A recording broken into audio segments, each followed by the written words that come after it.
All right, everybody, good evening. Thanks for coming or tuning in to the meeting of the Mayor and Council of Princeton. It's March 13th, 2023. Could we have the meeting statement, please?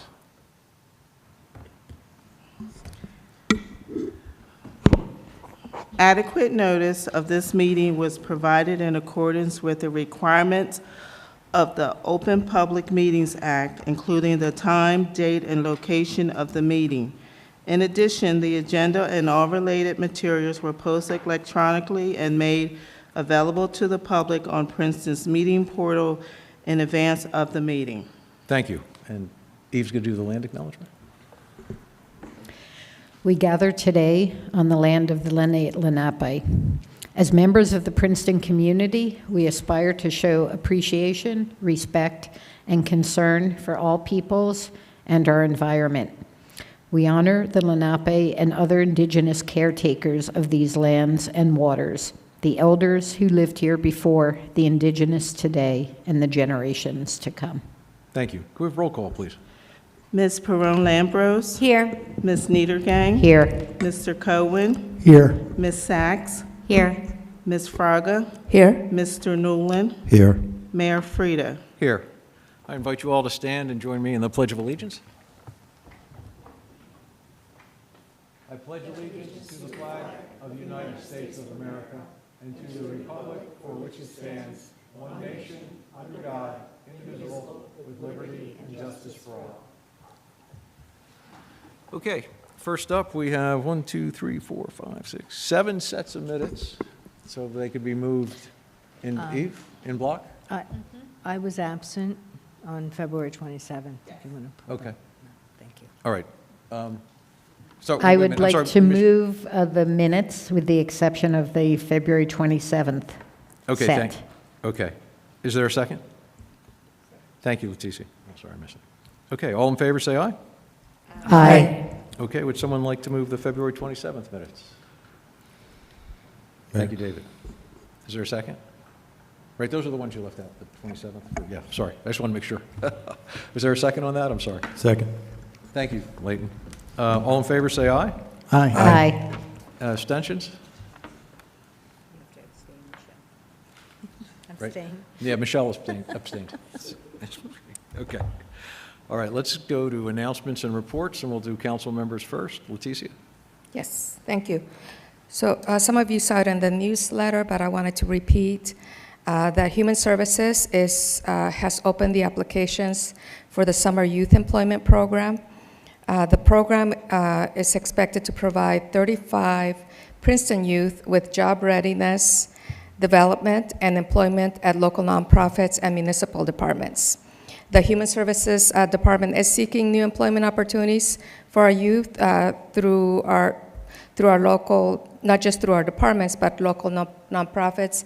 Anyone interested in participating, please contact our Human Services Department, and specifically employers interested in participating. To be eligible, participants must live in Princeton. They must be between the ages of 14 through 18 as of July 5th, 2023. Their family income cannot exceed 400% of the 2022 U.S. federal poverty level. Participants will be working 24 hours per week and earning the minimum wage of $12.93 per hour for 8 weeks during the summer. The applications are available at the Princeton Human Services Office in Monument Hall, but they can also be downloaded from the Human Services Department website. The deadline to submit applications is Friday, April 28th of this year.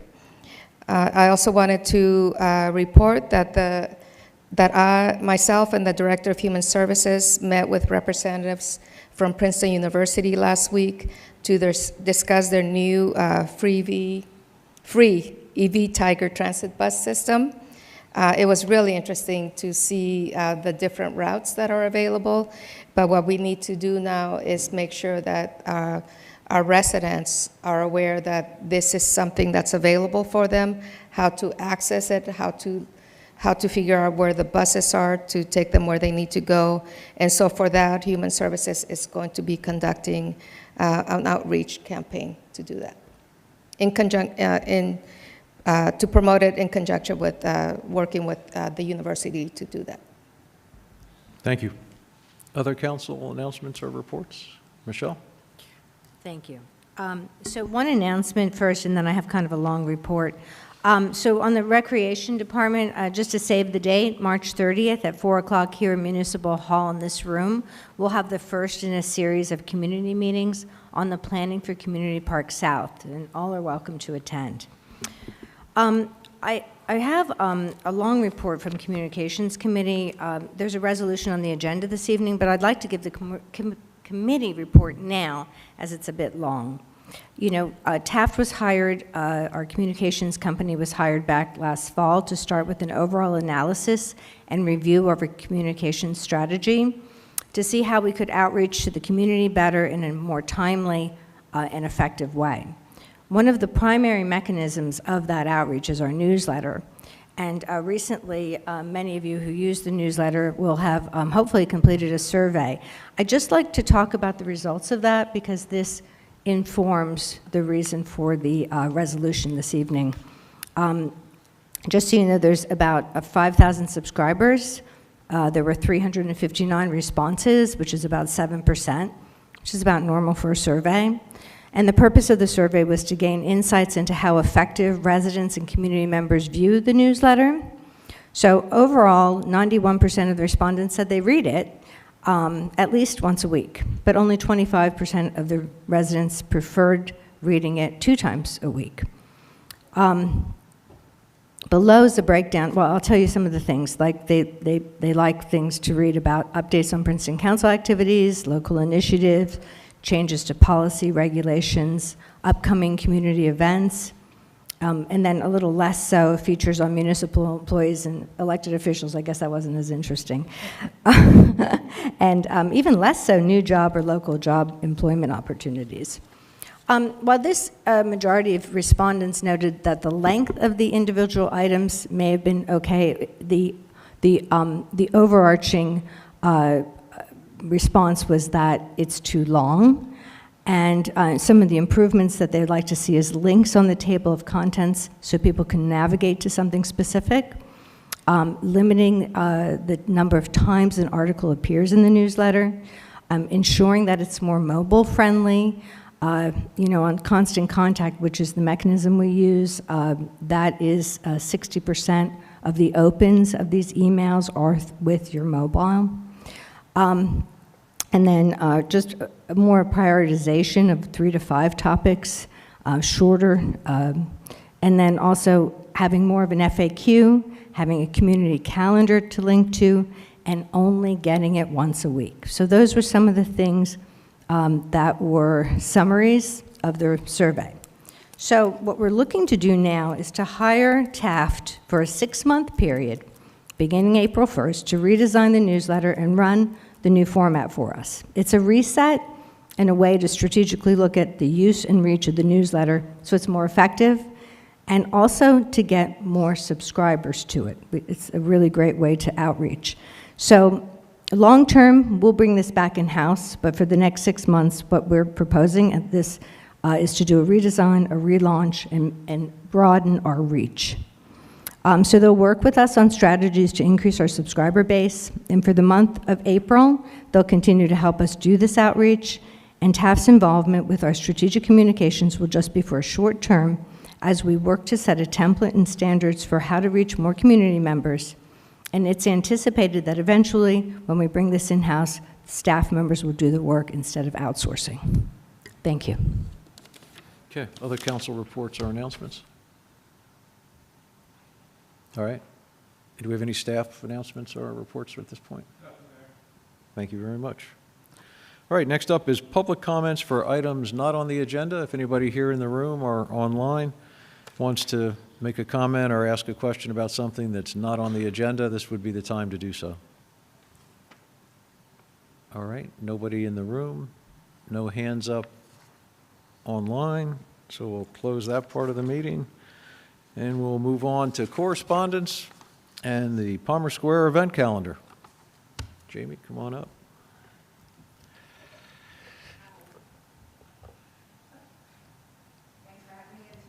Is that, I think we need to, yeah, is that on?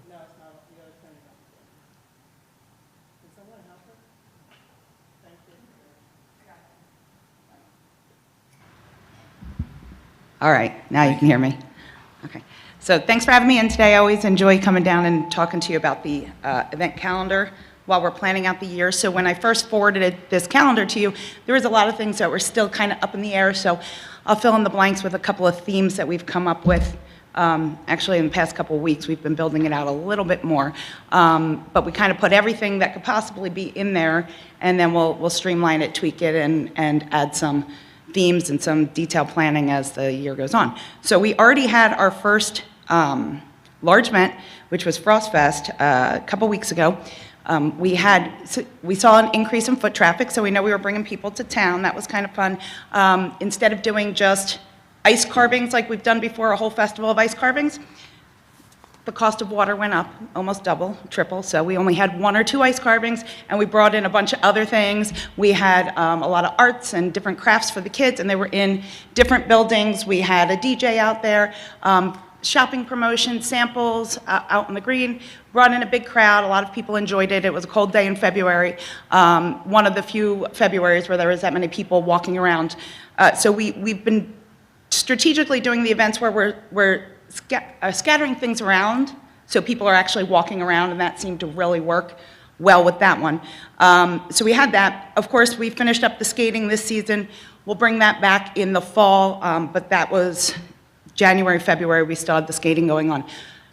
Definitely saw a decrease in people going skating after 2 years of being in a pandemic, but it's still bringing a lot of people in every weekend, so that was fun. We have, if you see going down the list, you see tent sales, but that's something that we always offer if somebody wants to bring it out. It's not necessarily a discounted sale, but it could be a trunk show or something. We probably won't see too many of them until maybe May, because it's a little cold in March. But we did have somebody out there for Frost Fest, and they did really well. So we have the tent sales.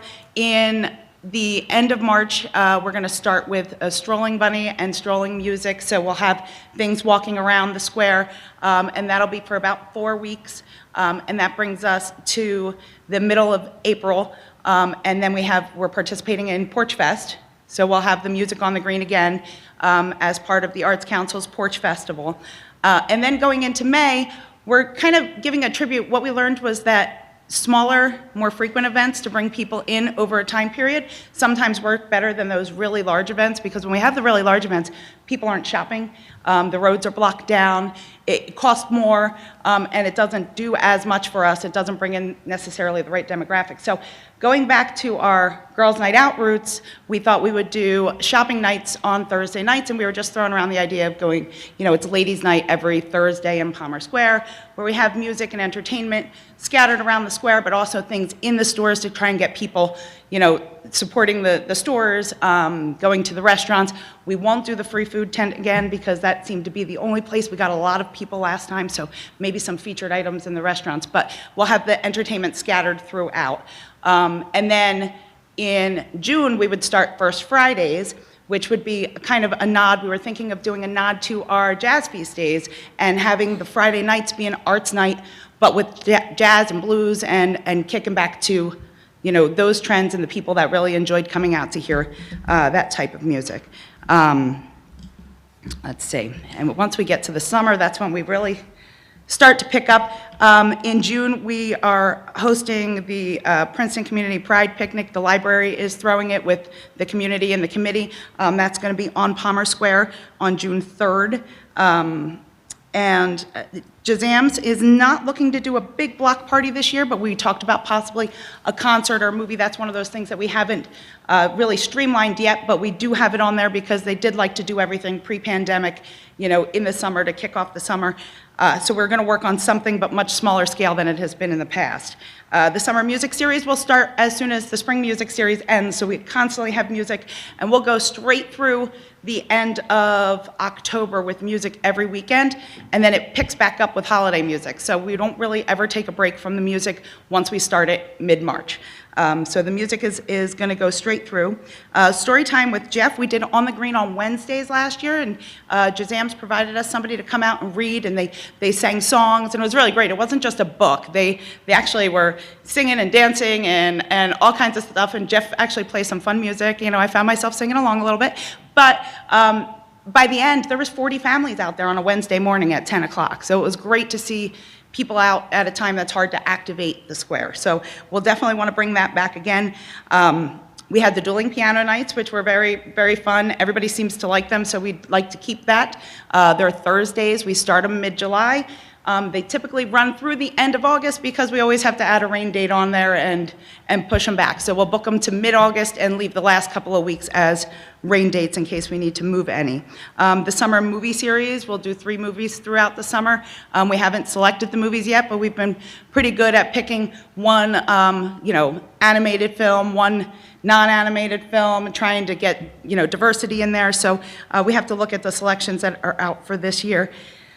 Sidewalk sale comes the end of August, so there'll be some entertainment on the green, but then the stores are just doing their summer sidewalk sale. That's a couple days, Thursday, Friday, Saturday. And then that brings us, with the music on the weekends, that brings us right up to the Fall Fest, or not Fall Fest, the Music Fest weekends, which we also broke down. So that's every Sunday in October. There's 4 Sundays.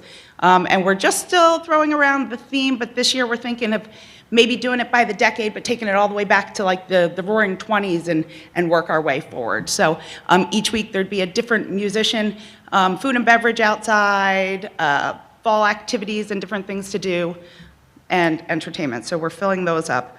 We did the flamenco dancing the past couple of years. That always goes over really well. That'll be on a weeknight in October between September 15th and October 15th. We participate in the Halloween parade with the Arts Council. Of course, the tree lighting, and we were able to run some numbers and see the massive amounts of people that show up at our tree lighting event. I think last year there was almost 6,000 people there. So the tree lighting, of course. Bringing back skating, and that's in November. Holiday entertainment, we have Santa, we have carolers, we have everybody walking around and strolling. We participated with Holiday Jam last year with Princeton University, so that would come back again next year. Last year was the first year in a couple of years we had it because they didn't do it for the past 2 years. The annual menorah lighting, which will be outside on the green, and we use the front porch of the hotel as the stage when people gather in the green, and that's worked much better being there over the past few years than it had when we did it back on Hallfish Street. And this year we're bringing back the holiday trolley tours, but that's not on the green, but that'll be roaming around for one weekend with Princeton Tour Company, so that's fun. And that's it. It's a lot. It is a lot. That's great. Any questions? Leticia? More of a comment. It's great. I'm really excited about all the activities that are coming up this year, and but I wanted to suggest, if it's a possibility, in September. I don't see too much in September. Princeton is a member of Welcoming America, and this year we'll be observing Welcoming Week, September 8th through the 17th. One year, I know Palmer Square collaborated with our Human Services Department to host a culture sharing night.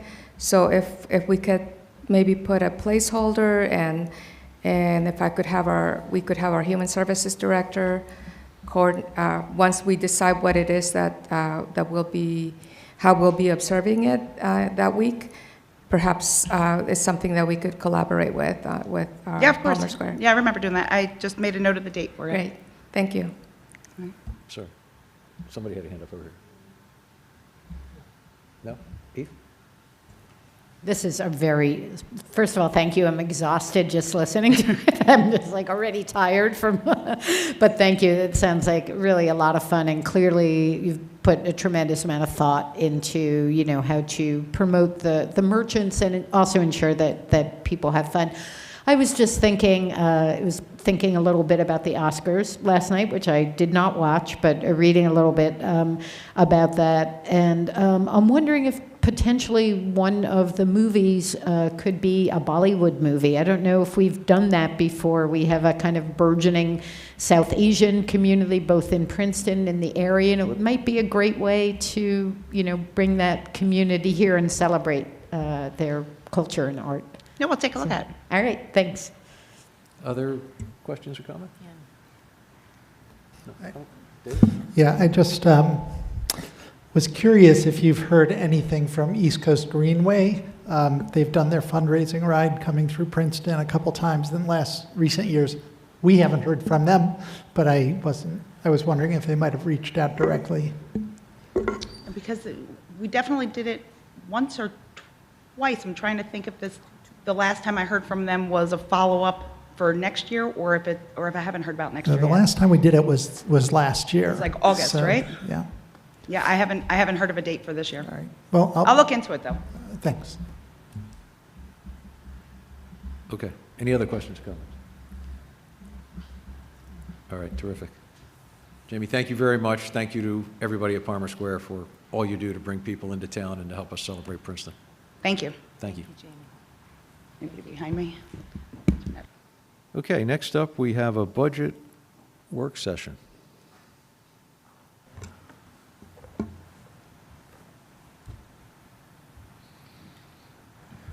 All right. Thank you, Mayor. It's that time of year again, the 2023 budget. Tonight, we hope to have a discussion about it and then an introduction. Sandy put together a PowerPoint that she can take you through. As we start the year, there were some headwinds as we renewed some contracts like garbage, dispatch were appreciably higher than they were last year. There were some upsides, revenue, for example, parking is coming back. So there was some good things. Tonight, we're not going to talk about capital, although the down payment for capital is baked into the numbers of the budget that Sandy has put together.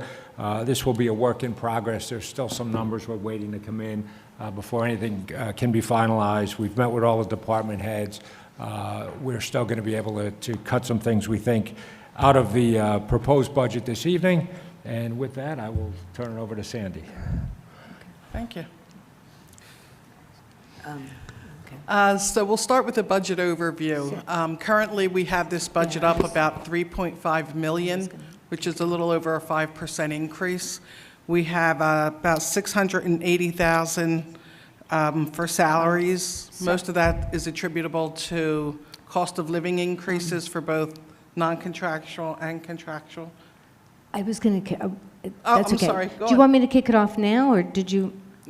That's Sorry. fine. Yeah, No, that's okay. I think Bernie said most of what I was going to say, but I just wanted to tee it up a little bit before we got into the details. Thank you. I'm sorry. Yeah, I just wanted to mention, and you mentioned it too, Bernie, that the budget increases are really unavoidable this year because of the economic drivers. We have increased trash collection, which is 50% higher now, but would have been much more if we hadn't moved to the automated collection service and managed bulk trash pickup.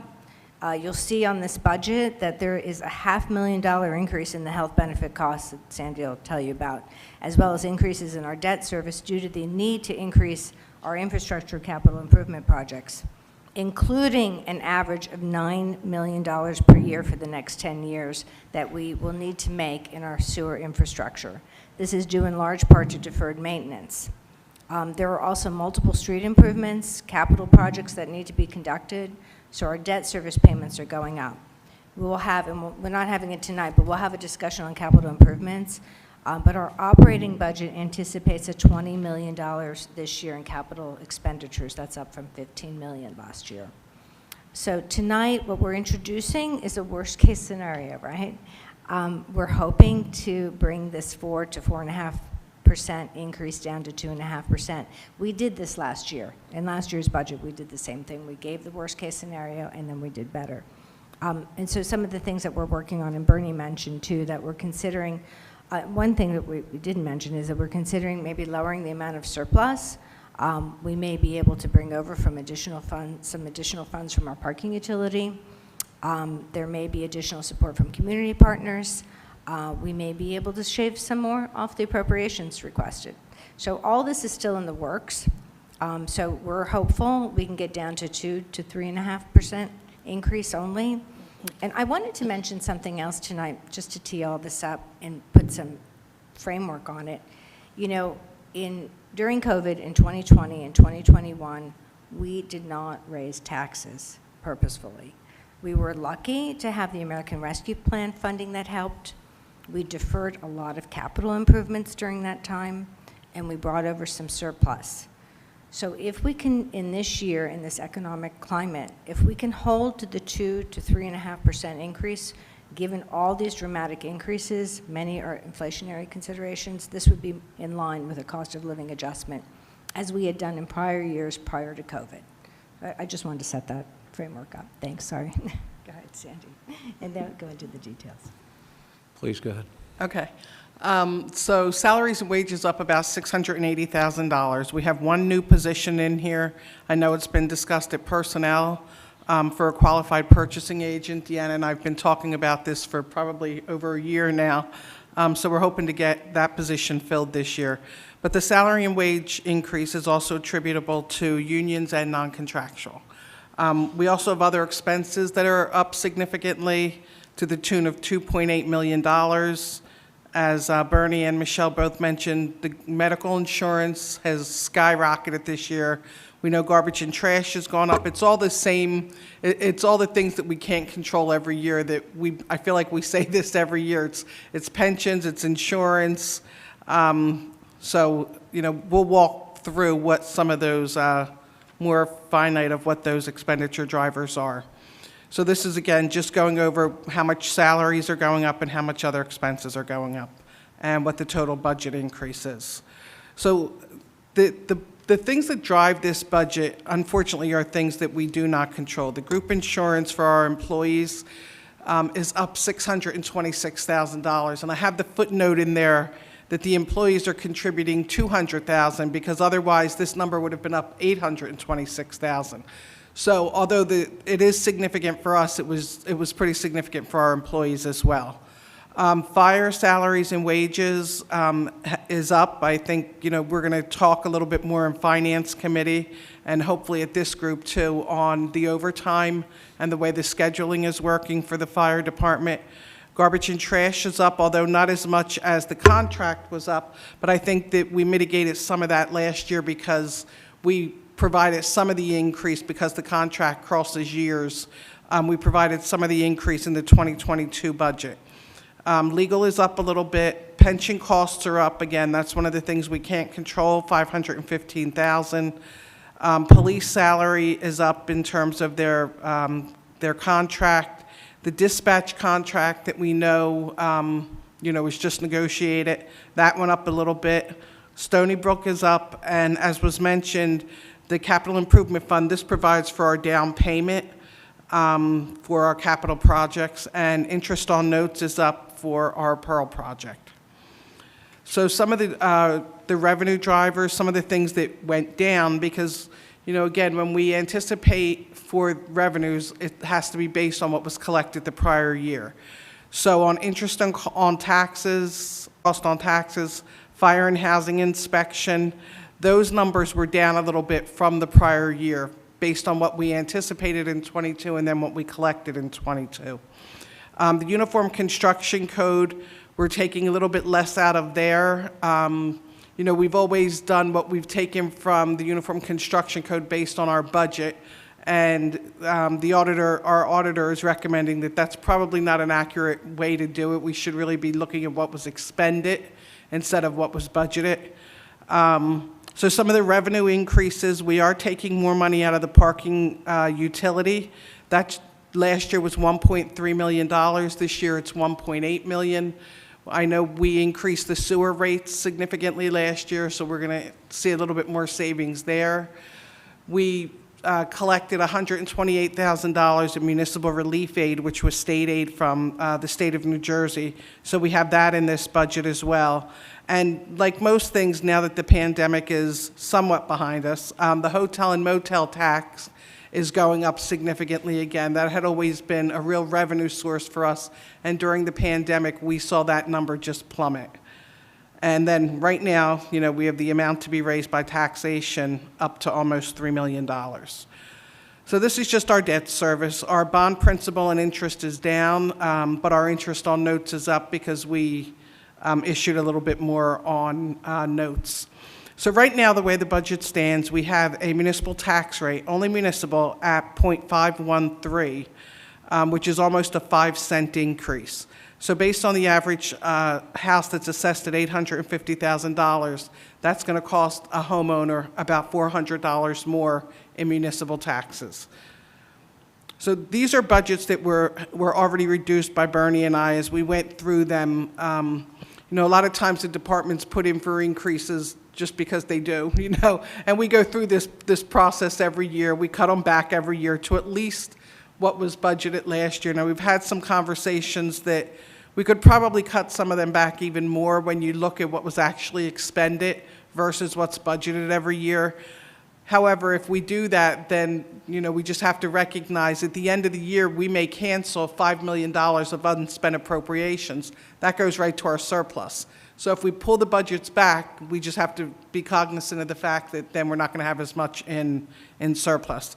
So you can go through the list. I mean, it's pretty straightforward. You know, and no departments were you know, we took from everybody. You know, Deanna put $5,000 more in her budget, and we took that out. So probably not. It's not going to hurt her as much as some of the other increases that we saw. So currently, and I wanted to just talk a little bit about surplus, and I'll go over this with the Finance Committee when we meet, and hopefully at another work session. You know, we always project out what our surplus is going to be at the end of every year. And so I just wanted to show you a couple of comparisons. In 2021, our surplus was $16.8 million. This is our current fund surplus. And we used about 9 of that. So we used a little bit more than half of it. This year, our surplus, we ended 2022 with $18.5 million. So that's significant. And we collected a lot of FEMA money that we had not anticipated. And, you know, we have a whole list of what made up that additional money. And then in the parking, we ended 21 with about $2.8 million. And when we ended 22, we were up to $3.5 million. So again, that's telling me that parking's getting used, people are coming, you know, they're using the meters, they're parking in the garage, and so that's certainly reflective of where our surplus came in at the end of 22. So Bernie and I went through some of these some of the additional things that we can do to help mitigate the tax increase. But we wanted to bring a budget so that you see where we start the process at. You know, so we started, you know, 0.513, and it's, you know, I think we all prefer that everybody has a conversation in this. You know, it shouldn't just be me and Bernie going through with our red pen and swiping away at some of the budgets. But I did mention the ones that we already did reduce. We reduced about $500,000. So what I did in this budget, when just to show where we start at, is that we took that $500 and put it into the administration budget, which is where we call the bucket. And so right now, we know just right off the top, we're going to swipe that number back to last year. We also have some additional revenues that I think we can very comfortably anticipate, and that's about $600,000. So the municipal and library rate at the end of, or when we did the 2022 budget, both of them together were about 0.507 cents. We're currently at 0.557 or 556, so it's about a 5-cent increase for both the municipal and the library. Just with these changes that we've laid out here, that changes the municipal from 0.513 to 0.495. So you can see it takes a lot to really change the budget. I mean, I have over $1 million here that, you know, we can reduce expenditures or bring revenues in, and that doesn't really change it all that much. So it's a pretty high number for us to bring the tax rate down. So the next steps, you know, that we wanted to get some recommendations from all of you. We do have a tax increase in this budget. Finance Committee, when we met with them, they were recommending a 2 to 2.5% increase, plus another 2% increase for all the things we don't control, the state health benefits, the pensions, and so on and so forth. So, you know, the budget that we have before you is based on those recommendations. We're still working on the consumption reports for sewer. I don't know whether we'll do another sewer increase. I know they've talked about it a lot of times at the SOC, that we should just, as a matter of practice, increase it a little bit every year. And we've had that same conversation at the Finance Committee. So tonight, what we are recommending is that we introduce this budget. The only thing that I am going to say, there's one change, doesn't change the total, but we have a breakout for the insurance inside and outside cap. The numbers both changed a little bit, nothing significant, but I did want to mention that. The public hearing is set for April 10th.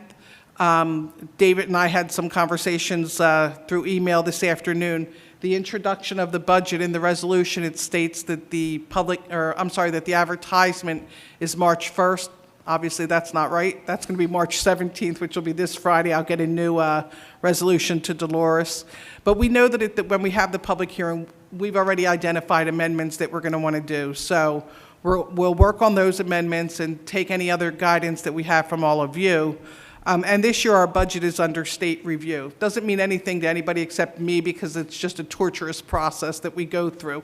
But it's only once every 3 years, so I get this one under my belt, and we're good for another 3 years. So that's everything we have. So we can take questions. We can, you can move on to the introduction, or No, we'll take questions. So just remind us, a tax point is equal to how much, 700-some thousand? Is it a I little think under it's 8? 720, right? I think so. Yeah. 720, I believe. About 720? What is a tax point in dollars? About $720,000. So to reduce the tax rate by 1 penny, we could increase our surplus by, Right. use another 720 as surplus. That brings it down a penny. We could take another 360,000 from the parking utility and bring it down another half cent. I would just toss those out off the top of my head, but you guys have to see what other Right. detail Right. you're going to come with and see if we need to do that to that extent. But it appears we have the surplus this year to use that to help bring that down. But anyway, Council Eve?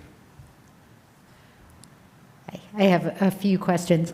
Could you just, starting with the one that I mentioned to you before, could you just go over again the health increases? Because what you said was that it's about 600,000 that the municipality pays and another 200,000 for our employees, which means essentially, I just want to point out to the public that many employees, even though they're getting a cost of living increase, might end up at exactly the same rate or even paying more, which is a far from ideal situation for our hardworking employees. It's very painful reality. Where is the rest of that money, or is that 600,000 the total that we're paying extra this year? So the total insurance for 2022 was roughly about 4.9 million, and this year it's 5.5 million. It's broken out in two different areas in the budget, so it's not very easy to find where you would see those numbers. So that's up about 626,000. Okay. And you're right on the point. I mean, we're looking at 24% increases in health benefits. And, you have employees that are capturing a lot of that increase.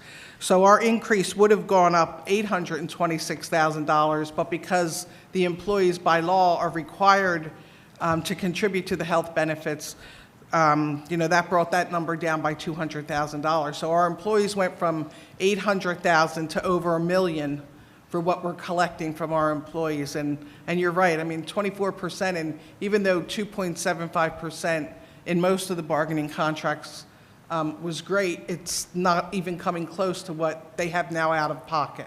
Yeah. Yeah. And there are employees who are bringing home less after the new year than they made last year, Yeah. even though they got a raise because of the health Yeah. benefits. Yeah. I just wanted to make sure people understood that this pain that we're feeling is felt not only by the taxpayers, but our employees as well. And just also to point out, Michelle and Sandy both alluded to it, but normally every year we have a cap on how much we can raise the budget by.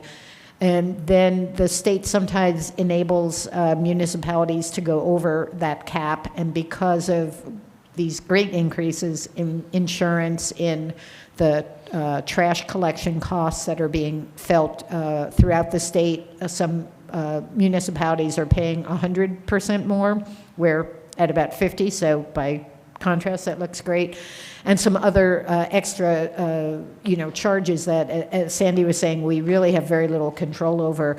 Municipalities are being allowed to go over the cap, which is not true every year. Now, obviously, we don't want to take full advantage of that, but just to let you know that these economic, I wouldn't call it dire economic times, but because of some of these cost drivers, it really is putting a lot of pressure on the municipal budget. And now I have a couple of very specific questions for you. So I noticed that the Clean Communities grants are not, there's nothing noted for 2023. Is that because they don't exist, or it just doesn't show up in the budget in the same way? We just haven't received it yet. Usually that'll come through over the summer. So Okay. you'll pass the Chapter 159 resolution, which will Okay. add to the existing budget. Okay, all right, because, I mean, those are important grants that enable us to do something to promote, sustainability. And then another question I had, there are a couple of positions in the health department that seem to be disappearing. And one was, I think, the COVID specialist and the outreach specialist. So those are just gone, like the No, funding? they're grants, so they cross years. So the grant started in July. We did Chapter Okay. 159s for them. You'll see Chapter 159s again this summer when the Okay. award gets made for the new grants. Okay, so no reason to believe those, okay, No, excellent. And then just one other question, I'll turn it over to my colleagues. The number on the hotel tax obviously does not reflect what the Graduate Hotel might bring in when it is complete, hopefully sometime this year or next year. Do we have any, I don't want to ask you to speculate too much, but so the number that is mentioned here, well, I'm on the wrong page, but it was a substantial increase in hotel, and that would be just the Nassau Inn, and I think the seminary has a very small hotel. Are there other hotels that are contributing? Peacock Peacock Inn? Peacock Peacock Inn, Inn, right, thank you. So we can expect that number once the Graduate Hotel is in operation. We can expect that number, which, if I'm not mistaken, is like an 18% I mean, tax, it's something like based that? on their usage, that they Right. pay over to the state, and then Right. we get our payment from the state. Right. So I wouldn't even try to speculate of what Okay. that number might be. But hopefully it will be a nice substantial number. But it should, Yeah. I mean, it would make sense that Yeah. that revenue would definitely increase in the coming years. And I believe it's a 3-month trailing number, so you're paid back from the 3 months prior. So even once they open, we're not going to see that money Right. for a little bit. Okay, all right. Okay, thank you. And will you send around the PowerPoint that you just? Yes. Send around, thank you. Thank you. Other questions, comments? Other council members? No? Okay. I'd like to thank you very much. It was great to be able to go over it. I mean, the budget is one of the most critical things we do, so it's good to have a presentation in public that allows people to get some idea that we're paying attention to what the numbers are. Is there anything else you needed to point out to us? No, just if we can get some guidance on the 27th, I guess we'll talk about capital. I don't know, do you want any department heads? What do you want that to look like, if you want it to look like anything on the 27th regarding capital? I would state a preference for what we just did tonight to be the same for capital. I don't think we need to bring all the department heads in unless there's some huge project that you think needs a lot of extra explanation, but I think this is a pretty good way to have a general overview, and then if we have specific things, we can always bring somebody in later, I would think, but. Yeah, specifically, I guess, there's a lot that would fall in, Deanna's realm in terms of the capital improvements project, but she's here. So, I think if she feels maybe Andrew or someone, to talk about that specifically, because that's such a large amount that we'll be spending in capital and streetscapes and so on. So I would just, recommend just being ready to answer questions in that realm. Yeah, and I would just say, make sure you bring your red pencils, because that number's up around 43 million, and we have to cut it down to 20 based on a down payment of $1 million. So there's a lot of changes we're going to have to make on capital. Right, so that just brings up a good point, because the number we aim for on the capital, in my mind, can't be a fixed number every year, right? So we have to view it, what it actually costs to do things, and we need to do a certain amount of work every year. And just the reality of, I know we have a lot more bonding capacity than what we use, not saying that we should rush out and increase it by a lot, but I think we just have to make sure that we pay enough attention that we don't keep the total capital number stagnant, well, that might be the right word, but it's the word I'm going to use, for too many years, because that won't reflect what's happening necessarily. I mean, interest rates are up, the cost of everything is up. So anyway, it's a delicate balancing act that we just need to think about when you do the presentation. Right. I'm sorry, Dave. Yeah, I'd just like Sandy to actually give us an idea of how that 20 million target compares to prior years, because when I think back to, 3 or 4 years ago, my memory is that it was about 12 million, 12 million. That was our target for capital. So we are certainly trying to invest in the town in a way that is substantial. Yeah.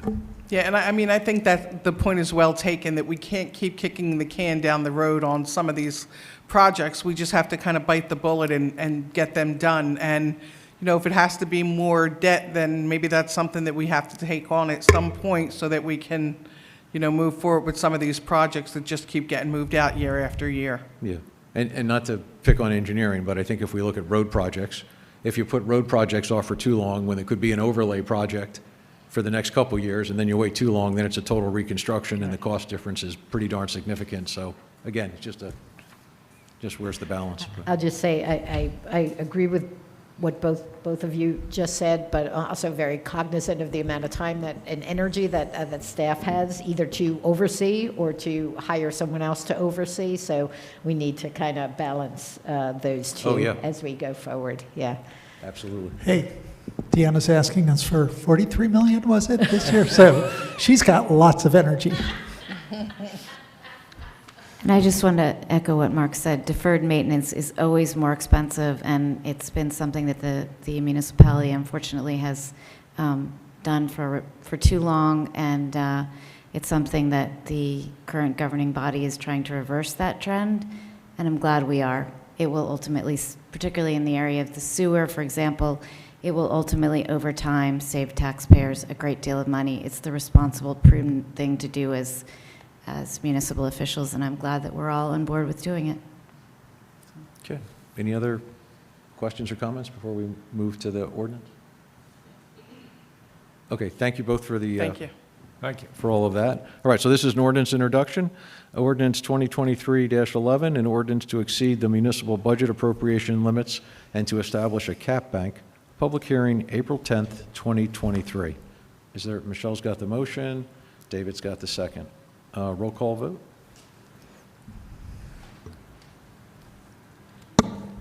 Ms. Perrone-Lambros? Yes. Ms. Niedergang? Yes. Mr. Cohen? Yes. Ms. Sachs? Yes. Ms. Fraga? Yes. Mr. Newland? Yes. Thank you. Next up, we have Resolution 23-114, resolution of the Mayor and Council of Princeton to introduce 2023 municipal budget, public hearing, April 10th, 2023. Is there a motion on that? David, thank you. Is there a second? Michelle, thank you. There's another roll call vote. Ms. Perrone-Lambros? Yes. Ms. Niedergang? Yes. Mr. Cohen? Yes. Ms. Sachs? Yes. Ms. Fraga? Yes. Mr. Newland? Yes. Okay, thank you. Now we're going to go to public hearings. We have 3 ordinances. First up is ordinance 2023-04, an ordinance by the municipality of Princeton extending refuge collection hours and amending the code of the Borough of Princeton, New Jersey, 1974. Is there, Michelle? So I'd like to make a motion to table this ordinance indefinitely. Should I comment on that first or get a Okay, second? is there, Can, let's get a second. So, we just need a, well, no, just never mind. I thought we were going to vote it down. I thought we were going to vote it down. Trishka, could you just Trishka? give us the lesson again on what's the difference? If you're going to vote on the merits, you need to open the public hearing and hold the public hearing, and then there would either be motion to adopt or not. If you want to not even have the public hearing for reasons that I believe the councilwoman was going to explain, then I would just move to table the ordinance altogether. But if you want to take a vote on the merits of the ordinance, you'll have to open the public hearing first. Thank you. But we're not, in other words, we're not tabling it to an undefined, unspecified date. We're tabling it as in removing it. Indefinitely. Well, yeah, when you table, it is basically you're tabling until somebody brings it back. So it is to an unspecified date.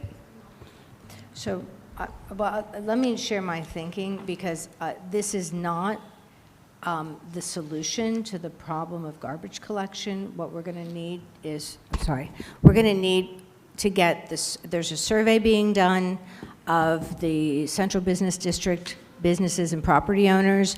They're going to look at the entirety of how garbage is collected, when it's collected, and they're going to come back with recommendations. There's nothing that I've heard that is compelling reason to change the noise ordinance or have a 6 a.m. collection. The main thing that really needs to be done is that the collection time needs to be limited to when it ends in terms of pickup, not when it starts. So the noise ordinance really is not applicable to what needs to change in terms of garbage pickup collection times.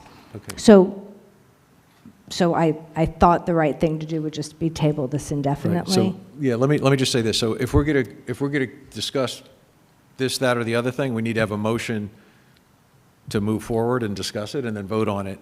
Or we need a motion to table to be seconded, and then you just vote on that and you're done with it. But if we're gonna keep discussing it, then we need to open the hearing. We can't discuss it without having a hearing.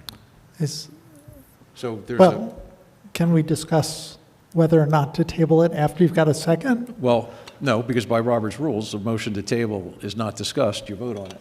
Okay.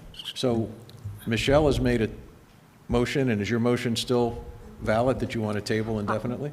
I'm just saying, are you still making that? I'm very agnostic in how we do this. I think that we could move it to hearing and then vote it.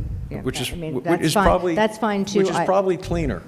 Whatever's cleaner, let's do that. All right, so That's why don't you absolutely make the fine. motion to, So forget my motion. Can I make a new motion then? yeah, why don't you, since you have the floor, why don't you make the So, motion to, I make a motion to move to hearing on yes. this? Okay. Yes, there you're you making the motion on the ordinance. And then Eve's going to second that, and now we can have the public hearing, and we start up here. And so anyone that, as you just did, wants to state, I don't think we should do this, or change it, or whatever, can do that. So Michelle, you've made your comment, Eve's got her hand up, David's got his hand up. We'll go to Eve, we'll go to David, and we'll work our way down. Go ahead. I've had my say. Yeah, this should never have come to us as an ordinance, and I understand some of the reasons why it did. I guess I just want to say that I didn't have strong feelings about whether we should do this or not. I hadn't heard enough from, both sides about it, but I was upset that this came in the form of an ordinance when most people in the community didn't know anything about it. So I think I think that we need, when changes like this that could be significant come along, it's just really crucial that we reach out to people who are potentially affected. And so I would say let this be a little lesson to us about making sure that happens next time. I mean, when it came up for introduction, I almost voted against introduction for that reason, but there's not much of an opportunity to discuss at that point. So anyway, I think Michelle has outlined a great solution that is going to impact our residents less now, and we understand the problem better now. So anyway, I absolutely think that we should not move forward with this as is. Thank you, Eve. David? Yeah, well, I hope that what Michelle's outlined is a great solution, but I think we got this ordinance introduced because only the business community was giving input. and not the residents. And then the reason why we're not following through is that a lot of us have heard from the residents who are, were upset about the earlier collection time. So I just want to make sure that to the extent the Experience Princeton, the SID folks are researching this, that they are engaging with residents and not just with each other about what works best for the businesses. Yeah, I mean, I'll talk to that. My understanding is that they are, and that, there was really, I'm not even sure where the request came from in terms of the 6 a.m. I think it was just trying to be, I guess, ahead of, kind of getting ahead of, I think we really got ahead of ourselves on this one, over our skis, because there hasn't even been a survey done yet. They're just creating the survey. So we're way ahead of ourselves. For once, usually we're behind. In this case, we're Okay, let's see if we have other council comments on this side. I actually had just you one were done, more. sorry. Yeah, thank you. Okay. I just wanted to say, from a procedural standpoint, I'm a little bit concerned that we're having a public hearing when many of the interested parties may have not come tonight because they thought that this was a done deal, that we weren't going to act on it. So Mia talks to everybody in Princeton once a day, so you can reassure me that everybody who wants to be heard in the public hearing on this is present. I hear what you just said, but based on what I've heard so far from everybody, I think the people that might not be here were still going to get the result that they were hoping for. Exactly. That is exactly. I mean, the reason we're doing the public hearing is so there's a clean way to, Yes. appears, not that there's been a vote yet, that it appears to be to vote it down. So at the end of the day, if I'm someone in the public that's not here, I'm still going to be satisfied with the result. So, which is much better than us having a discussion and making a decision that does not reflect the input that we've had by a lot of people over the last several weeks. But anyway. Wow, that was a lot of mea culpas there. So I think that the people, yes, it somehow has seeped out into the community that this has been basically, dead on arrival for a while now. And I think that's why we don't have a room full here. And I think that's a good thing. I think this was premature, and there's a lot more research that needs to be done. There's the noise ordinance part. There are a lot of different parts to this, and I think this is the benefit that we now have a partner in Experience Princeton, that they can do that research and come to council, and they can do the outreach to the residents and the businesses, and they should be working to try to find out a solution and doing that outreach, and then come and present it to us. That's why we have them. So here's an opportunity for them to show how they add value to the community, and I look forward to seeing that. I do also want to say I am very sympathetic to all sides on this. I know that people don't want to be disrupted early in the morning, but by the same token, they also don't want to walk through trash on their way to bringing their child to school. And the reason why people who decide to live in the center of town decide to live in the center of town because they love a more urban, sort of, they like to walk out and get coffee and, have the center of town at their doorsteps. Like everything else in life, there are trade-offs.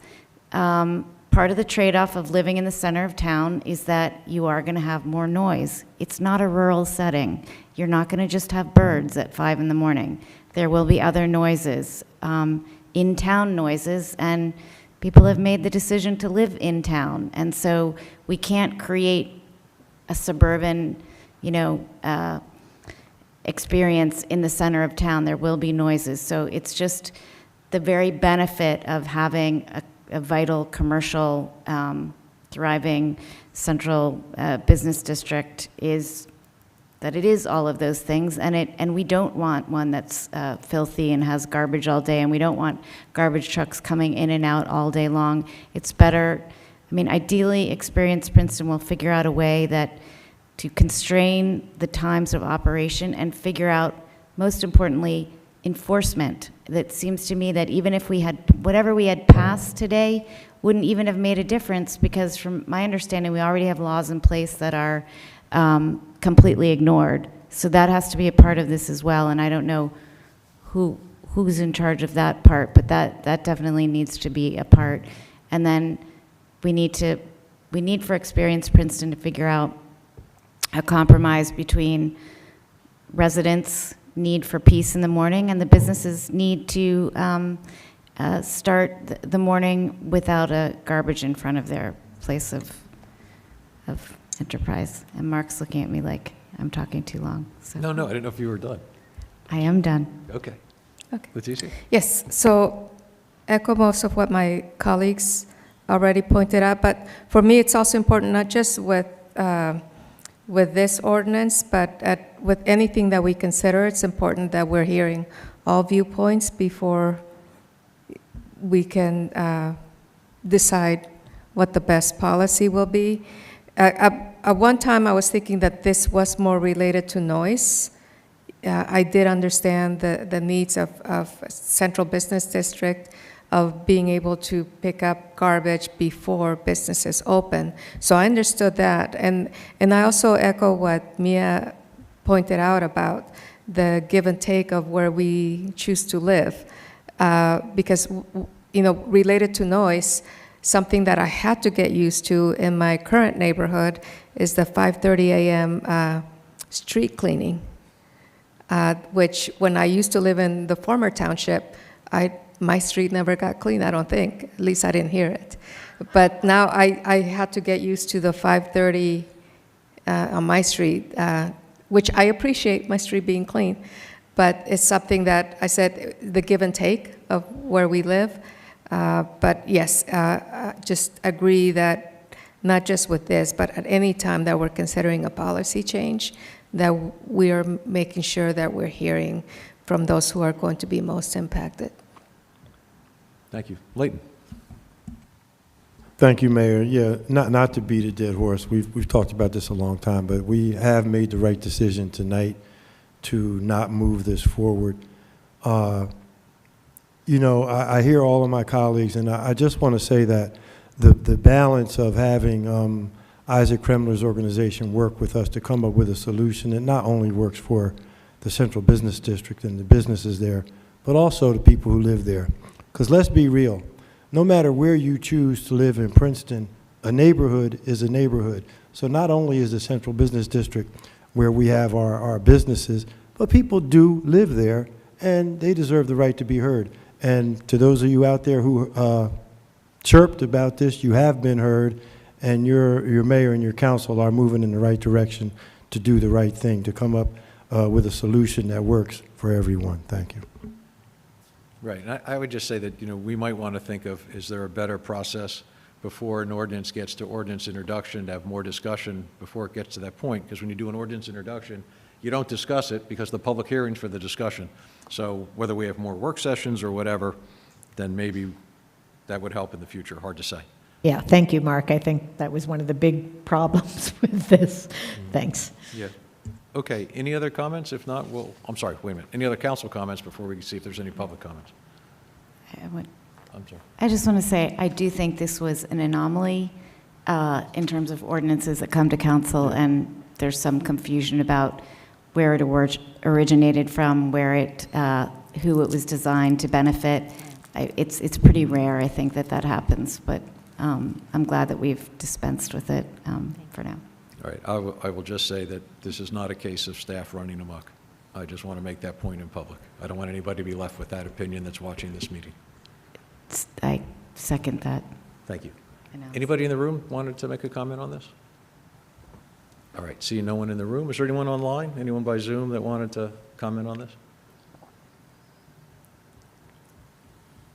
All right, seeing no hands up, I'll declare the public hearing closed and ask for a roll call vote. Ms. Perrone-Lambros? No. I didn't hear you. No. Ms. Niedergang? No. Mr. Cohen? No. Ms. Sachs? No. Ms. Fraga? No? Mr. Newland?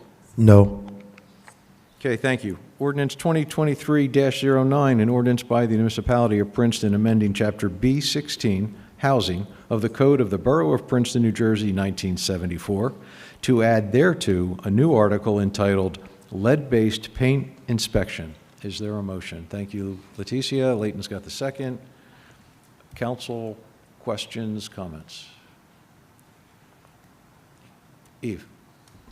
I just want to say I'm just absolutely thrilled that this is rolling out. It's been much needed throughout the state, and thank you to the state for making this happen, and to our health officer and others who are going to be enforcing it. Thank you. David? Yeah, I'll just share that, again, I had some interaction with Jeff Grosser this afternoon, and while we should thank our legislators a bit, people may remember that Jeff briefed us on these requirements like a year ago, and the only reason this didn't come earlier is because the state did not provide a model ordinance or guidance in terms of how it should be implemented. So extra thanks are due to Jeff and our code people for taking the bull by the horns and legal, thanks Trishka, and figuring out how to do this without the state's guidance. Any other council? Thank you. Any other council comments? Jeff, is there anything from, I'm sorry, 1 second, Jeff. Leighton threw his hand up, I missed it. Just that, thank you all who had a hand in this. This is a win for the underserved population and low-income people in Princeton who rent apartments in and around town from absentee landlords predominantly who could care more about the people who rent from them. Thank you. Thanks, Leighton. Jeff, did you want to? Thanks, Mayor. I just wanted to say, yeah, Leighton's completely correct. From a health equity perspective, this finally puts primary prevention into our hands for lead poisoning, because we traditionally see the vulnerable population succumb to lead poisoning just because they don't know when they move into these rental units. So now we will know. And we did our best to balance the fee structure for the cost of the inspection with the understanding that those fees could certainly be passed down through rental costs. So we try to take a whole health and all policies approach, and I want to thank Chip Sugg and Rental Housing, because this is going to be a collaborative effort between both the Health Department and Rental Housing, and we've already been advised that that's going to probably be the model moving forward for a lot of other towns. Thank you. It's nice to be ahead of everybody else. Okay, anybody in the room wants to comment on this? All right. Anyone online wish to comment on this ordinance? All right, seeing no hands up, I'll declare the public hearing closed, and could we have a roll call vote, please? Ms. Perrone-Lambros? Yes. Ms. Niedergang? Yes. Mr. Cohen? Yes. Ms. Sachs? Yes. Ms. Fraga? Yes. Mr. Newland? Yes. Thank you. Next up is ordinance 2023-10, an ordinance of the municipality of Princeton pertaining to certificates of compliance for rental dwelling units and amending Chapter B16 Housing of the Code of the Borough of Princeton, New Jersey, 1974. Is there a motion? Thank you, Eve. Is there a second? Thank you, Leighton. Council, questions, comments? Eve? I want to thank Chip, who's here today, for his patiently explaining the full impact of this. When the original ordinance came to us, only part of the entire ordinance was there, and I came to a wrong conclusion about what the ordinance was intending to do. Once I saw the full ordinance, I understood it better. So thank you for taking the time to go through that with me, and Trishka, you as well. Other council questions or comments? David? Yeah, I just want to comment. I remember discussing this with Chip at my very first League of Municipalities conferences, I think 5 years ago. So just the broader question of how you oversee the Airbnb phenomenon, where people are turning private homes into essentially commercial rental, short-term rentals, and it's this gap that has existed in not just Princeton's, but nationwide, trying to figure out how to regulate that kind of thing. So this is a really good first step, hitting on the health and safety aspect of it. Other council comments or questions? Jeff, did you or Chip need to explain anything or add anything here? If Chip does, then I'm okay. All right, thank you. Okay. Anybody in the room have questions on this one? All right. Anyone online have any questions or comments? Chip, when we introduced this, it was your birthday. Is there anything you're celebrating tonight? I just want to make sure I know better. Okay. Seeing no other comments, I'll declare the hearing closed and a roll call vote, please. Ms. Perrone-Lambros? Yes. Ms. Niedergang? Yes. Mr. Cohen? Yes. Ms. Sacks? Yes. Ms. Fraga? Yes. Mr. Newland? Yes. Okay, thank you. We'll go to resolutions. 23-115, resolution of the Mayor and Council of Princeton authorizing a professional services agreement with French and Perillo Associates in the not-to-exceed amount of $113,785 for the preparation of construction plans for the Cherry Hill Road Bikeway Extension Project. Is there a, Mia's got the motion, David's got the second. Questions or comments? David? Yay. That was a comment. That was a comment. Very good. Any other council question or comments? My question is, there's some grant money associated with this is? $750,000. Yeah. This is terrific. No, I'm real happy to see it. I know. So, that- I'm sorry, Michelle, you have, because you have such a soft voice, if you're really speaking I to said the I'm mic. so happy to see this. I just wanted to clarify the grant money. I was having a conversation with a resident, Cherry Hill Road, the other day, and she was saying she wanted to be more walkable, and she was thinking about moving. And I said, well, you might want to wait because there's going to be a bike pedestrian path coming up your way. So, so hopefully she'll stay put and in Princeton. Thank you. Thank you. Yeah, and it's just for all of us, if we speak into the microphone, especially for the people on Zoom, it's Thanks. really hard for them to hear us if we're not speaking into the microphone. So I didn't mean to call That's you okay, out. Mark. Thanks. Sorry. Other council comments or questions? David? Yeah, I'm just curious. The memo said that there are 14 kids, I guess, who will be benefiting from this, who are currently hazardous bus route.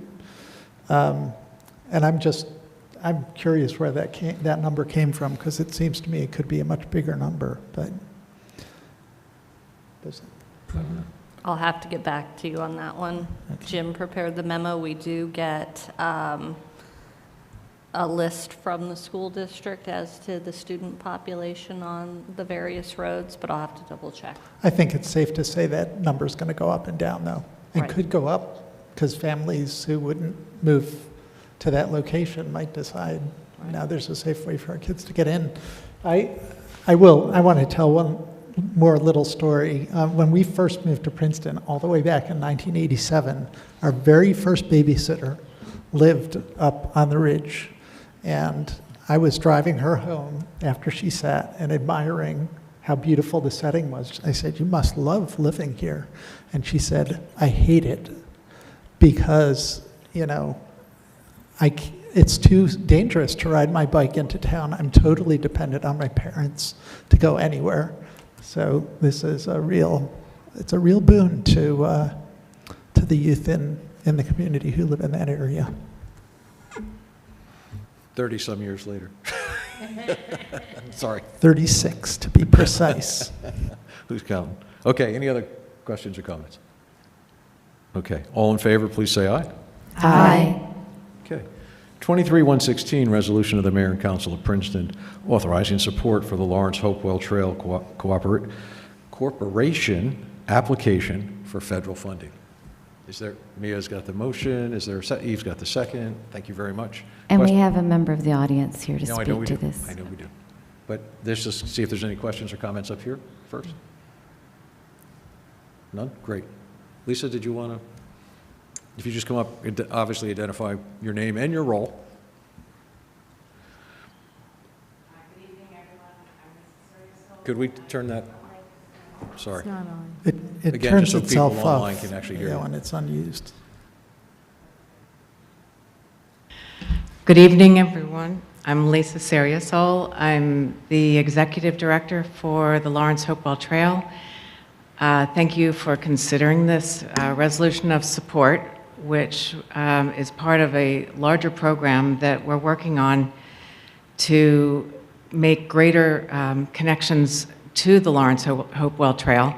While the trail itself is a loop that's roughly 22 miles, there have been such demand by the adjoining communities beyond Lawrence and Hopewell that we've decided that we need to look as far from south as Trenton and as far north as Princeton. And so we're looking to approximate, wherever possible, the original Johnson-Charlie line. And because it was decommissioned quite a long time ago, and some of the land is now in private hands, it can't be a perfect recreation, but to the extent that we can, we're asking for we're applying for federal appropriation money, and we will be later on coming back for a grant application support letter for the DVRPC and their transportation and community development initiatives. Thank you very much. Lisa, thank you very much. Thank you, Lisa. Yeah. Thanks, Lisa. I'm sorry. Go right ahead. And I just want to thank Lisa for her work on this, and also let people know that Lisa, who was formerly the head of our Bike and Pedestrian Advisory Committee, is now the executive director of the Lawrence Hopewell Trail, which is really exciting that we have a Princeton resident who's running that. I also just want to say that since it takes us so long to implement bike infrastructure in Princeton, like 36 years, for example, for those of us who are not super confident bike riders, the Lawrence Hopewell Trail is a tremendous resource. For anyone who's not aware of it, I recommend that you look it up online and take your bike there when the weather gets nicer. I will say that the LHT is the thing that makes me the happiest in summer, riding on that trail. I love it so much. And Lisa, thank you so much for all your work to make it even bigger and better. Really appreciate it. So. Okay. I think we're good. All in favor, please say aye. Aye. There you go. Lisa, thanks again. 23-117, resolution of the Mayor and Council of Princeton authorizing a professional services agreement in the amount not to exceed $20,000 with Princeton Hydro for on-call environmental engineering services for Princeton's open space. Eve's got the motion, Michelle's got the second. Questions or comments? Seeing none, all in favor, please say aye. Aye. Okay. 23-118, resolution of the Mayor and Council of Princeton authorizing a superseding professional service agreement with Christopher K. Kousouris to continue serving as municipal prosecutor for 2023 for a contract amount not to exceed $78,000. David's got the motion, Leighton's got the second. Any questions or comments? This is just a matter of Bernie, if I'm right, the same prosecutor, just different, started his own firm. Okay. All in favor, please say aye. Aye. Next up, 23-119, resolution of the Mayor and Council of Princeton authorizing a professional services agreement with Greenbaum, Rowe, Smith, and Davis, LLP, in an amount not to exceed $50,000 for professional legal services, Special Redevelopment Council to Princeton. Mia's got the motion, Michelle's got the second, and this is not an additional attorney, but someone to replace an attorney, so I just think it's an important point to say we're not adding yet another attorney, we are. Yes, we're replacing our previous redevelopment council with this redevelopment council. So. Thank you. Just always good to let the public know what we're doing. Any other questions or comments? All right, all in favor, please say aye. Aye. Aye. 23-120, Resolution of the Mayor and Council of Princeton amending a goods and services agreement with the Valley Butcher LLC for the 2023 deer processing services to increase the total contract amount from $16,000 to $16,875. Is there a motion? Eve, thank you. Is there a second? Leighton has the second. Any questions or comments? All right, seeing none, all in favor, please say aye. Aye. 23-121, resolution of the Mayor and Council of Princeton awarding a professional services agreement for newsletter design and implementation to Taft Communications LLC for a not-to-exceed amount of $50,250. Is there a motion? Michelle has the motion. Is there a second? Leticia has the second. Questions and comments? I got to ask, I mean, they're going to do a once-a-week newsletter. There's bi-weekly meetings, which I assume different people define bi-weekly differently. I'm assuming it's every other week as opposed to twice a week. And for that, we're paying them $14,000, over $14,000 in April, and then over $7,000 a month thereafter. Is that, I'm just, Well, I went into the detail before, so, I read the reasoning behind what is going to be done. So there's a complete redesign, which is going to be a new design, new template, and, they're going to be doing writing for us, so it's going to be different than just cut and paste and post things as we've done before. And it's, it's going to be more streamlined so that it's not something you have to scroll down. So it's going to be just a redesign. And like I said, it's a reset. So eventually we'll have some staff person that will be able to do this as a comprehensive, work. It's expensive to get somebody in-house too that's like a public information person. So, but in the meantime, we really need a reset on what we're doing, and we also need better outreach. We're not reaching enough people with the newsletter, and that's the main focus too, is how are we going to get more people, to use it and to, you saw the numbers, 5,000 people we sent to, only 7% responded. And even out of them, not everybody reads through it. Yep. And when you look at the click-throughs and the time that they spend on the newsletter, they're not spending time to have read all of it. So it's not as effective as it can be. We hear constantly that we're not communicating and no one knows, people don't know what we're doing. This newsletter is a really important tool. It's like our main tool. That we really need to be able to use better. So this is a reset to teach us how to use this tool better and then take it in-house, so. yeah. I'm sorry, go ahead, Mia. Oh, no, go ahead, if you wanted to. I'm sorry. Did you want to respond? Oh, I was just going to say, I don't disagree with any of the goals and everything, and I read all the numbers and everything. I just think it's expensive for what we're going to get, but that's all. Mia? Sorry. On a related topic, I just wanted to say that, one of the reasons why we don't, the reason why we don't have the person who was doing the newsletter before, which was Allison Mueller, was because she had a baby, and we never congratulated her. And she became truly beloved to us while she was here, and she did a fabulous job on the newsletter, and we miss her. And Allison, congratulations on your new baby, and maybe you can come back and join us at some point in the future. So. Or her baby could do this, I don't know. I'm sorry. Other comments or questions? Something tells me the newsletter's not going to compete with the baby, but. Leighton? Thanks, Mayor. Yeah, Michelle, I agree. There's nothing more important than our ability to communicate with our constituents and them to communicate with us. I did receive a few texts, emails, a call about the number.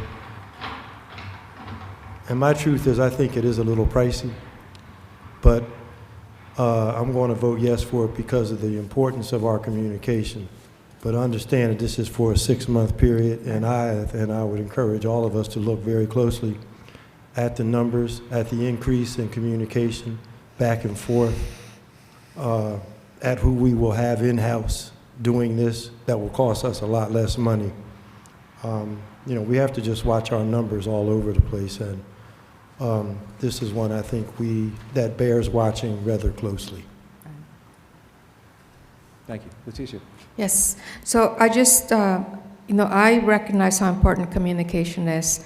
As an example is the outreach campaign we're doing with the university now, with the buses that have been free and available to residents, except they don't know about it. Most of our residents are not aware of it.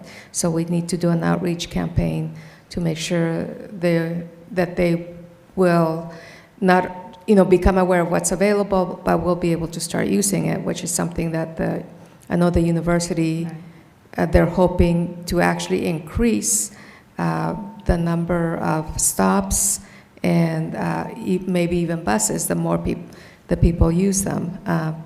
But I also wanted to add that, as I mentioned during the presentation, I'm hopeful that part of this outreach will also include solutions for reaching our non-English speaking residents.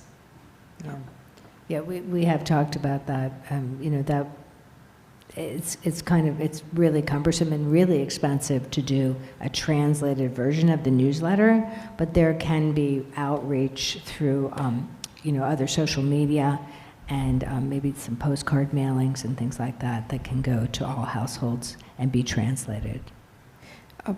If I can add on that, during COVID, during the pandemic, I think it was through the library, the information that was being put out was available in multiple languages, and that was through the web page. So I don't know if that's something that can be considered, whatever technology was used for that, to be able to translate. Okay, the good point. information. I believe we have Google Translate on our webpage currently. I know that's kind of a shot in the dark sometimes. It doesn't always work well, but...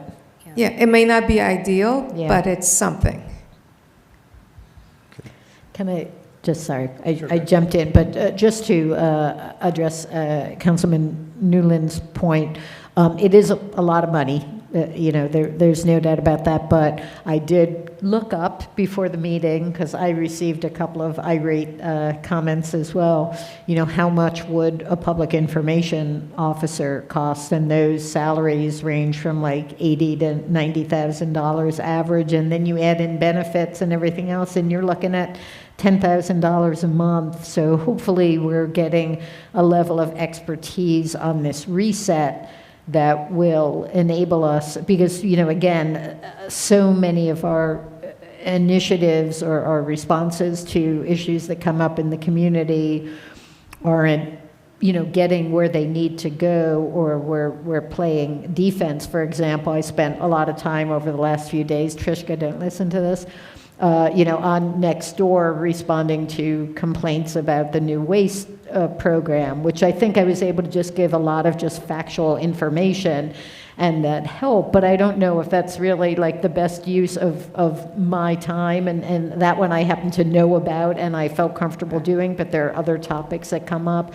So we need to be more nimble in terms of how we reach out to the community and drive people to this source of information so that they know what's going on and they have a place to go and ask questions, rather than, complaining on Facebook or Nextdoor when it's, our fault for not being able to explain our reasons. Like, I don't blame the community, but I do blame our lack of ability to kind of figure out the communications issue, and I'm hoping this will help us do that, and if so, it'll be well worth the cost, and if not, your concern will be justified. Right. I mean, I would say since you are going to have the communications committee is going to have biweekly meetings with TAF, you could talk to them about how we could maybe leverage the outreach officers, personnel we have in both health and human services to get to the community and communities that Leticia just referred to. The only other thing I'd ask is that the monthly reporting of analytics go to the entire governing body. It would be good for everybody to get an idea of what are the changes they're making and how successful are they being. Because obviously, if we can increase the readership of the newsletter, that would be a great plus. So that's good. But my understanding is just, this is not to belabor the point, but this is not just about the newsletter. It's about the overall ability to communicate. I will say that when I look through everything, that all expenses, everything always looks expensive to me. And I can't believe how much we spend on all sorts of professional services. You know, I mean, if you look at just, you know, stuff that we do in the, sorry, Deanna, I don't know, not trying to pick on you tonight, but, you know, because it's not your fault, but just, you know, in consultants for remediation or construction, or, I mean, you know, this is actually significantly less than in general what is paid for consultants to advise in different capacities. I just, there is the biggest complaint that we get is, I didn't know, I didn't hear, I didn't understand. And what was particularly ironic to me was that, you know, some of the people who complained the loudest about that were the people who wrote letters to complain about having a firm to analyze how we could do that better. So I don't know, you know, it's sort of a catch-22. I will say also that, you know, there is, you know, an increasing climate of hostility towards government at every level, including municipal officials. We are living in a state where there were several municipal officials gunned down recently. Princeton is not immune to that vitriol. There is a lot of hostility in Princeton, including towards local government. It's growing. It's nasty often, and I think that if having an entity, it may not be this entity, whatever entity it is that can help to communicate to the community what government is doing, then it's operating on their behalf. That's a good thing, and something that could hopefully create a more civil, enhance the level of civility in the community overall. So I hope that whatever this reset is, it can help a reset for everyone in the community in terms of being aware and communicating in a more civil way. Okay, we all good? All in favor, say aye. Aye. Okay, the consent agenda is next. Are we good with the 3 items on the eve? Oh, you're moving it, sorry. Is there a second? Thank you, David. All in favor, say aye. Aye. Aye. David, do you have a motion? I move we adjourn. Is there a second?